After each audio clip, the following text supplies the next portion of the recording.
Hello friends, मेरा नाम है अंकित साहू और आप लोगों का वेलकम है मेरे यूट्यूब चैनल में। तो आज मैं वीडियो बना रहा हूँ कंपैरिजन के ऊपर कि अगर आप B2B एक्सपोर्ट करते हैं या फिर आप ई कॉमर्स एक्सपोर्ट करते हैं तो उनके बीच में क्या डिफरेंसेस हैं। ई कॉमर्स एक्सपोर्ट को मैंने डिवाइड किया हुआ है फर्दर। अगर आप किसी प्लेटफॉर्म जैसे अमेजोन, ईबे, इट्सी पे सेल करते हैं या अपना आपने वेबसाइट बनाया हुआ ई कॉमर्स एक्सपोर्ट के लिए और अपनी ई कॉमर्स वेबसाइट के थ्रू आप सेल कर रहे हैं तो क्या डिफरेंस है। तो ये तीन पार्टीशन आपको दिख रहे होंगे एक्सपोर्ट बिजनेस में। अगर आप अमेजोन, ईबी से कर रहे हैं या फिर आप अपनी वेबसाइट से कर रहे हैं या फिर आप B2B जो होलसेल बिजनेस होता है एक्सपोर्ट का वो कर रहे हैं तो क्या डिफरेंसेस है। सो ये कंपैरिजन मैंने बनाया हुआ है। तो मेरे पास बहुत ज्यादा क्वेरीज आ रही थी कि सर हम ई कॉमर्स एक्सपोर्ट में जाएं या डायरेक्ट B2B एक्सपोर्ट करें, हम ट्रेडर हैं या मैन्युफैक्चरर है तो हमको किस में जाना चाहिए, इन्वेस्टमेंट किस में ज्यादा लगे। तो मेरे पास बड़ी सारी क्वेरीज आ रही थी कि हम ई कॉमर्स एक्सपोर्ट से स्टार्ट करें अपना बिजनेस या B2B बिजनेस से स्टार्ट करें। तो यहाँ पे कुछ ट्रेडर्स हैं, कुछ मैन्युफैक्चरर्स हैं, कोई जीरो से स्टार्ट कर रहा है तो उसमें कितना इन्वेस्टमेंट लगेगा, कितना टाइम लगेगा, कितना रिस्क फैक्टर है। तो ये सारे पॉइंट्स मैंने यहाँ पे मेंशन किए हुए हैं और हम इसको कंपैरिजन को यहाँ डिस्कस करते हैं तो आपको क्लियरिटी आ जाएगी कि किस बिजनेस से आपको स्टार्ट करना है या आपको बेनिफिट किस में। दोनों चीजों, सारी चीजों की आपको यहाँ पे क्लैरिटी आ जाएगी। तो देखिए प्रोडक्ट नॉलेज आपको कितना रिक्वायर्ड है। तो आप अमेजोन, ईबे, इट्सी पे करते हैं तो आपको ज्यादा प्रोडक्ट नॉलेज की जरूरत नहीं है क्योंकि ये एक B2C बिजनेस होता है। ई कॉमर्स एक्सपोर्ट जो है B2C है। तो आपको रिटेल कस्टमर को यहाँ पे टैकल करना है। तो कस्टमर्स डायरेक्टली आपसे इंटरेक्ट नहीं करता है नॉर्मली अमेजोन इन पोर्टल्स पे, या आपकी अपनी वेबसाइट है। रिटेल बायर है वो डायरेक्ट वेबसाइट पे जाएगा, जो फोटो डिस्क्रिप्शन आपने डाले हुए है उसको देखेगा और परचेस करेगा। और वैसे भी वो एक या दो पीसेस परचेस करता है तो इतना ज्यादा वो डिटेल में नहीं जाता है। बट अगर आप B2B एक्सपोर्ट में जा रहे हैं डायरेक्टली तो देखिए जो B2B बायर होगा वो आपसे होलसेल में 1,000 पीसेस, 100, 1,000, 10,000 पीसेस परचेस करेगा।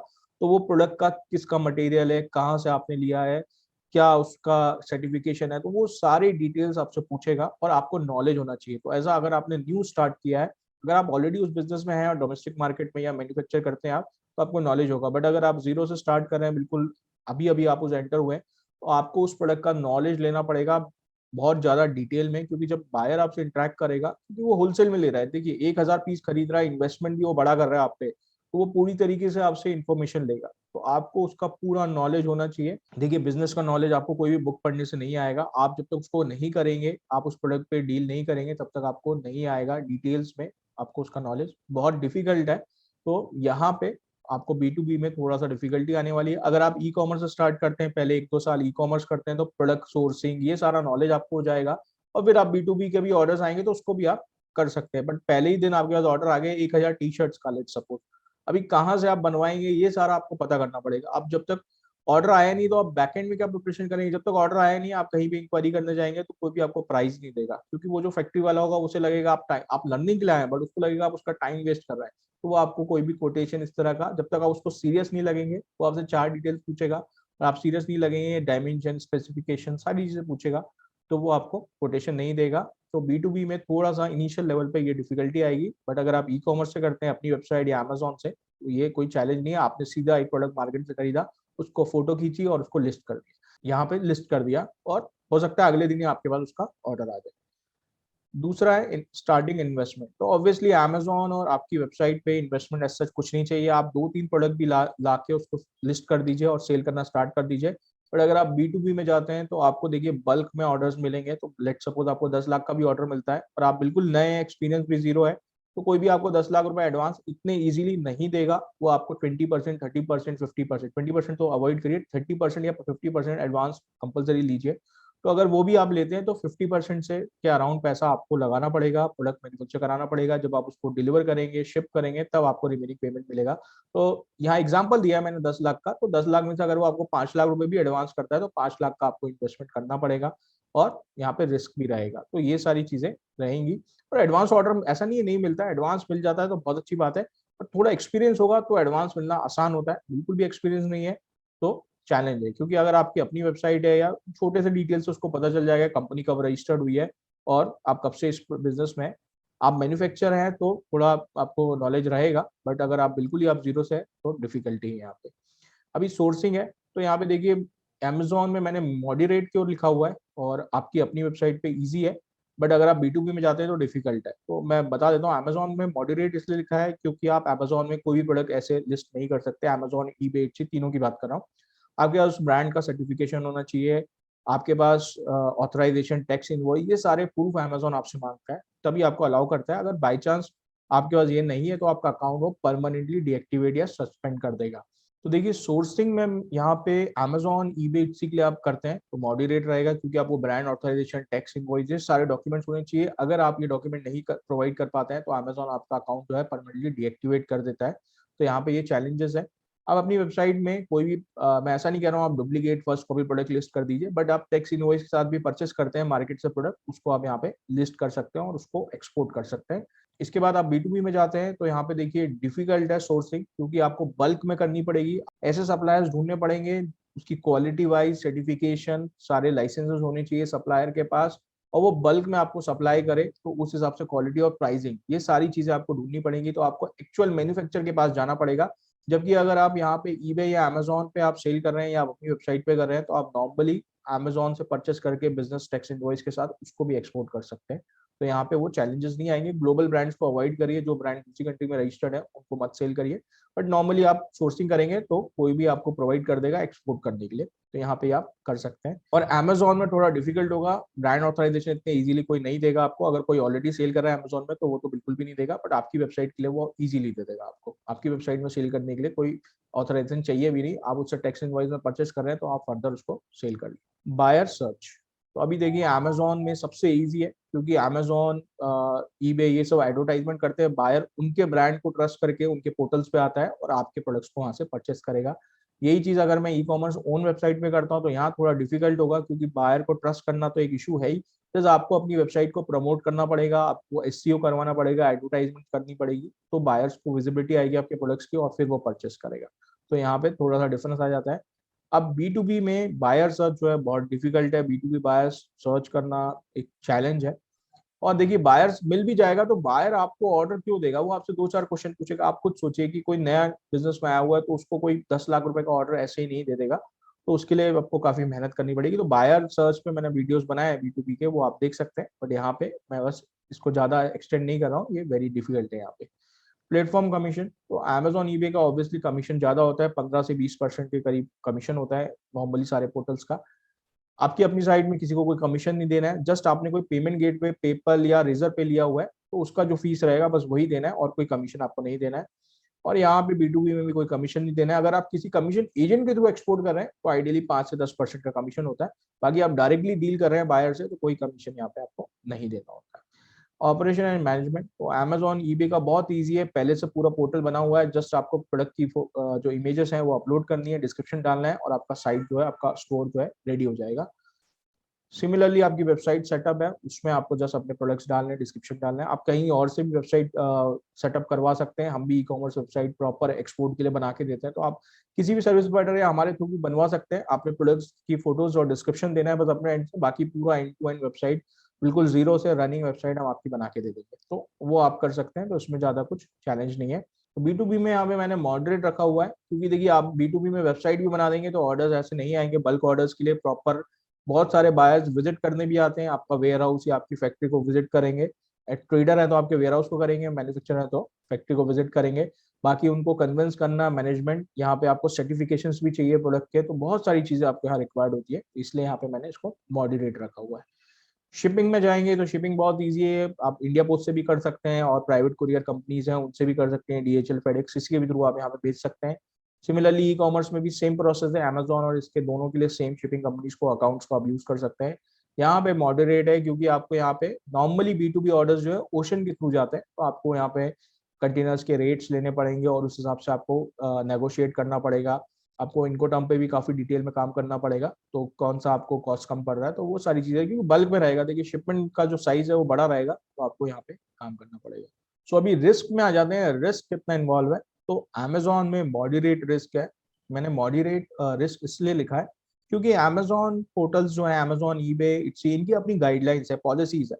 बहुत बार ऐसा होता है सेलर बिल्कुल सही कर रहा है बट बायर जो है वो फेक है या फ्रॉड है, उसकी कंप्लेंट से भी आपका अकाउंट जो है परमानेंटली सस्पेंड हो सकता है। और जब ये सस्पेंड करते हैं तो आपकी जो पेमेंट्स आने वाली होती है उसको भी ये होल्ड कर लेते हैं। तो पेपल भी ऐसे ही करता है, तो आपकी बहुत सारे केसेस आते रहते हैं हमारे पास, किसी की 10 लाख पेमेंट होल्ड हो गई, किसी का कुछ प्रॉब्लम हो गया। तो ऐसा डरने की बात नहीं है, लेस देन 1% लोगों के साथ ऐसा होता है। तो सबसे पहले तो आपको ब्रांड्स और ये सारे सर्टिफिकेशन के साथ काम करना है, कुछ भी डुप्लीकेट प्रोडक्ट और इस तरह की चीजें नहीं करनी है। फिर भी एक रिस्क बना रहता है क्योंकि इनकी गाइडलाइंस है। आपने सब कुछ सही किया पर बायर जो है वो फ्रॉड निकला और वो फेक कंप्लेंट कर रहा है कि आपने डुप्लीकेट प्रोडक्ट भेजे, तो उस केस में भी ये नॉर्मली कस्टमर के साइड डिसीजन लेता है। अगर आप अपनी वेबसाइट में जाते हैं तो यहाँ पे रिस्क थोड़ा कम होता है, क्योंकि आप ही ओनर है, आप ही डिसाइड करेंगे फाइनली क्या होना है। पेमेंट गेटवेज है जैसे पेपल है, इनका भी होता है, उसमें बायर प्रोटेक्शन भी होता है, तो वो सारी चीजें भी है। फिर भी वेबसाइट आपकी, तो आपके ओनर है। अगर एक बायर को रिफंड चला भी जाता है तो आपकी ओवरऑल वेबसाइट नहीं बंद हो जाएगी, बट यहाँ पे अमेजोन ईबे जो है वो परमानेंटली डीएक्टिवेट कर देंगे, तो अपने बिजनेस को आप दोबारा वहाँ पे नहीं रजिस्टर कर सकते। तो ये डिफरेंस आ जाता है। और बी टू बी में जाते हैं तो देखिए बी टू बी में तो बहुत ज्यादा रिस्क है, बिजनेस में सारा रिस्क आप ही का है, बल्क में आप कर रहे हैं, क्रेडिट में काम होता है ज्यादातर, वहाँ पे 50% तो आपको इन्वॉल्व होना ही पड़ता है। तो सारा इन्वॉल्वमेंट है, क्योंकि पैसा बहुत ज्यादा इन्वॉल्व होता है उसमें, तो ये एक यहाँ पे डिफरेंट है और रिस्क बहुत हाई है। प्रॉफिट मार्जिन तो अमेजोन में मॉडरेट मैंने इसलिए डाला है क्योंकि इनका कमीशन है, इनकी बहुत सारी फीसें होती हैं, एडवर्टाइजमेंट फीस से लेके बहुत कुछ होता है। यहाँ पे आपका प्रॉफिट मार्जिन हाई है आपकी साइट पे। देखिए शुरू में इनिशियली आपको टाइम लगेगा, वेबसाइट एक बार आपकी एसईओ हो जाती है, गूगल सर्च में आने लगती है, ऑर्गेनिक सर्च आती है, आप फेसबुक ऐड चलाना पड़ेगा, इंस्टाग्राम ऐड चलाना पड़ेगा, और एक बार सारी चीजें सेट हो जाएगी तो वहां पे आपका मार्जिन जो है आता रहेगा, आपको किसी को कोई कमीशन नहीं देना पड़ेगा। बट यहाँ पे आप अमेजोन में आपका कमीशन फिक्स रहेगा हमेशा, वो आपको 15 से 20% जो है वो कॉस्टिंग आपको देनी पड़ेगी। इसके अलावा और जो सर्विसेज हैं उसकी भी आपको कॉस्ट देनी पड़ेगी। बी टू बी में देखिए सबसे ज्यादा मार्जिन है, तो ऑब्वियसली बड़ा ऑर्डर आप करेंगे 10 लाख रुपए का करेंगे तो उसमें 10% 20% मार्जिन है, तो आप समझ सकते हैं कितना मार्जिन है। तो बी टू बी में ऑर्डर लाना मैनेजमेंट डिफिकल्ट है इनिशियल लेवल पे, बट ऑर्डर्स आ रहे हैं जिनके पास, उनका अच्छा बिजनेस है, मार्जिन काफी अच्छे हैं।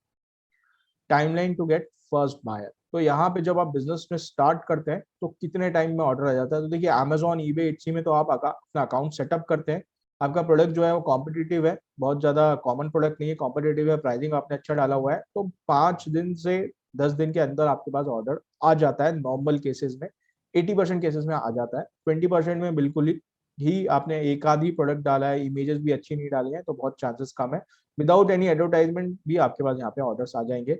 यहाँ पे आपकी साइट है, आपने नई साइट बनवाई है, तो उसको देखिए गूगल पे सर्च होने में और काफी सारी चीजों में उसको थोड़ा टाइम लगेगा, तो 10 to 30 डेज लगेगी वेबसाइट बनने के बाद। पहला ऑर्डर तो आपके पास आता है, मैं विदाउट एडवर्टाइजमेंट की बात कर रहा हूँ, एडवर्टाइजमेंट तो आप चला दीजिए दूसरे दिन से ही ऑर्डर आएंगे, मैं विदाउट एडवर्टाइजमेंट की यहाँ पे बात कर रहा हूँ। अब इसके बाद बी टू बी में ऑब्वियसली 6 मंथ से 2 साल भी लग जाते हैं कि आपके कोई भी बड़ा, और आप देखिए हाई वैल्यू का ऑर्डर है, काफी सारी चीजें चेक होंगी, आप बिल्कुल नया एज अ ट्रेडर या मर्चेंट स्टार्ट कर रहे हैं तो बहुत टाइम लग जाएगा। आप किसी का एक्सपीरियंस अगर आप अपने किसी कोई आपके एक्सपोर्टर्स हैं उनसे भी चेक करेंगे तो इतना ही टाइम लगेगा आपको एक ऑर्डर लाने में। इस वजह से काफी लोग बी टू बी में डीमोटिवेट हो जाते हैं, प्रोडक्ट मल्टीपल टाइम चेंज कर लेते हैं, उन्हें लगता है इस प्रोडक्ट में डिमांड नहीं है, दूसरा करें, और फिर एक तरह से अब खाली टाइम में आप क्या करेंगे, 2 साल तक अगर कोई ऑर्डर नहीं आया, आप सिर्फ एक्सपोर्ट का सोच रहे हैं, तो ऐसा कुछ तो करना पड़ेगा ना आपको।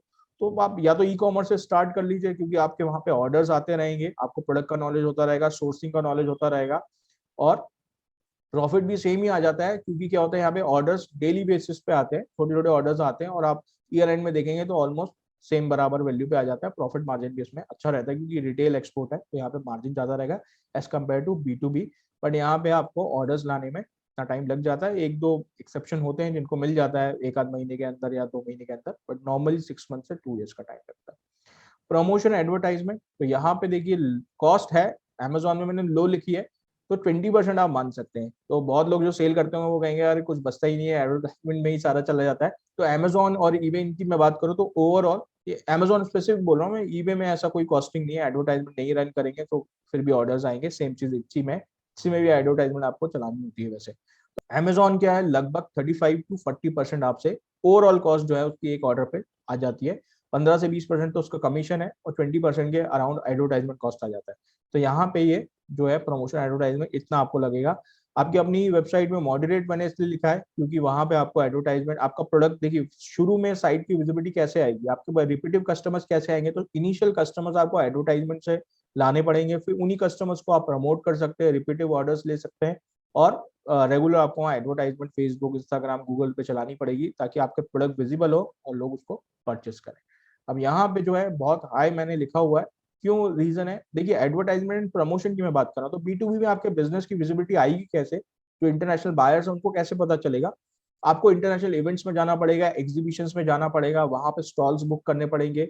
दूसरी कंट्री में हो रहा है 4 दिन 2 दिन के जो इवेंट्स होते हैं वहां पे वॉक इन बायर्स आएंगे, ये प्रमोशन एक्टिविटी है, इसमें लगभग किसी मतलब मिडिल ईस्ट की कंट्री में भी आप जाते हैं तो 2 से 3 दिन के इवेंट के लिए आपके 2 से 3 लाख रुपए लग जाते हैं, अगर 1 या 2 लोग भी जाते हैं तो इतना तो मिनिमम आपका कॉस्ट आ जाता है। प्लस अगर आप B2B बायर्स के लिए अगर आप अलीबाबा या और भी वेबसाइट है उनमें पेड मेंबरशिप लेते हैं, तो अलीबाबा की जैसे नॉर्मली 1 लाख रुपीज की मेंबरशिप है, एज अ सेलर अगर आप अलीबाबा पर रजिस्टर होते हैं तो ऑर्डर्स वहां से भी मिलते हैं, बट आपको यहाँ पे कॉस्टिंग जो है वो थोड़ी ज्यादा होती है। ऐसी और भी वेबसाइट्स हैं, बट जैसे कुछ लोग इंडिया मार्ट पे ही कर लेते हैं, उनने भी अभी रिसेंटली एक्सपोर्ट का चालू किया है, तो उनका कॉस्टिंग भी 6 मंथ का 60,000 के आसपास है, तो ऑलमोस्ट 1 लाख रुपए साल का हो जाता है। तो ये आपका प्रमोशन कॉस्ट है। उसके बाद भी कोई सच एडवर्टाइजमेंट, तो देखिए प्रमोशन आपको जितना विजिबिलिटी बायर के सामने लाएंगे उसके बाद ही आपके पास ऑर्डर्स आएंगे। अभी पेमेंट टर्म्स है तो देखिए ई कॉमर्स और अमेजोन में तो एडवांस ही है, अमेजोन ईबे सब जगह एडवांस है।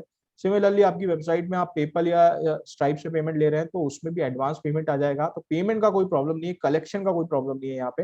बट अगर आप B2B में जाते हैं तो यहाँ पे फिर पेमेंट का यही चैलेंज आ जाता है। काफी पुराने बिजनेस भी है बट कस्टमर जो है वो क्रेडिट में काम करता है, और बड़ा ऑर्डर है तो 20 लाख का ऑर्डर है तो ऑब्वियसली कोई भी 20 लाख एडवांस देने इजीली आपको नहीं दे देगा, तो वहां पे आपका 30 to 70% का कंसेप्ट होता है normally, 30% advance and 70% before delivery या इस तरह के टर्म्स होते हैं।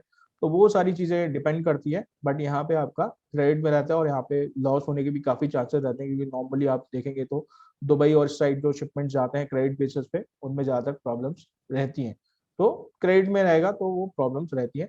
बट यहाँ पे एडवांस है ई कॉमर्स में, और अपनी वेबसाइट से आपको पहले एडवांस पेमेंट है, उसके बाद ही आपको ऑर्डर यहाँ से शिप करना होता है। तो ये बेसिक डिफरेंसेस, और मैंने जो मेन आपको बिजनेस एक्सपोर्ट बिजनेस में जो रिक्वायरमेंट्स है वो यहाँ पे देखिए मैंने सारा कंपेयर कर दिया है, और थोड़ी बहुत ऊपर नीचे हो सकती है, तो इसमें आपके बिजनेस पे भी डिपेंड करता है, मैन्युफैक्चर पे भी डिपेंड करता है, बहुत सारी चीजें डिपेंड करती है। पर ये मैंने एक ओवरऑल बताया हुआ है, क्योंकि बहुत ज्यादा कंफ्यूजन है लोगों को किस बिजनेस स्टार्ट करें। इन्वेस्टमेंट के लिए हमारे पास, मेरे पास यूट्यूब पे ऐसे कमेंट्स आते हैं, सर हमारे पास 50,000 है बिजनेस स्टार्ट करने के लिए, इससे करें या इससे करें, तो वो सारी चीजें रहेंगी। तो यहाँ पे आई गेस आपके पास एक क्लैरिटी आ गई होगी कि आपको क्या करना है, कितना रिस्क है, कितना टाइम आपको लगेगा इस बिजनेस में सेटल होने के लिए। तो चलो फ्रेंड्स, बस यही इन्फॉर्मेशन आपको देनी थी। आपने मेरे चैनल को अभी तक सब्सक्राइब नहीं किया है तो उसको सब्सक्राइब कर लीजिए। बाकी एक्सपोर्ट इंपोर्ट से रिलेटेड ट्रेनिंग एंड सर्विसेज के लिए आप हमारी वेबसाइट exportwala.com पर जा सकते हैं और डिटेल्स देख सकते हैं। तो आज के लिए इतना ही। Okay, bye bye.